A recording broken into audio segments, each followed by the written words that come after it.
Members of Parliament allied to Deputy President William Ruto were today ejected from a hotel in Lavington, Nairobi by police officers for allegedly going against COVID-19 measures instituted by President Kenyatta. The Tangatanga members now want the government to offer stipends of at least 3,500 shillings per month to 4 million households in the country.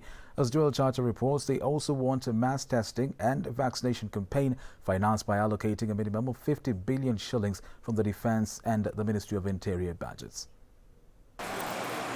A press briefing by members allied to Deputy President William Ruto was set to happen at this hotel in Nairobi at 12:30 p.m. However, police officers from Mudangari police station arrived here and kicked out the leaders. It was not the decision of the hotel management. The hotel management are in need of business at this time. But we were kicked out of that hotel apparently after a call from the Inspector General of Police and from the OCS Mudangari.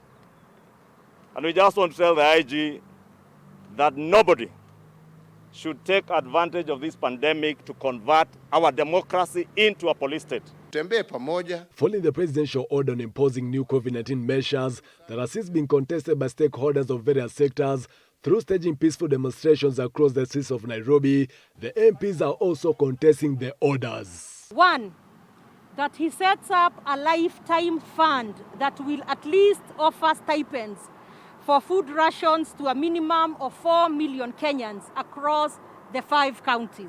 Here we want to propose a government-supported waiver of loan interests for those servicing loans and a moratorium on principal repayment for at least a period of 6 months and further support of government-sponsored business finance capital. With the BBI reggae set to resume this week as the Joint Legal Affairs Committee are set to hold virtual meetings, the MPs who anticipate a referendum instead want the money to be channeled to save the local mananchi from the adverse effects of the pandemic. The not less than 14 billion shillings that would have been spent on a referendum be now set aside to offer stipends of at least 3,500 per month per household to 4 million households in the 5 counties. Tunaomba kwamba shilingi bilioni 50 ziweze kutengwa kutoka kitengo cha usalama na kitengo cha ulinzi.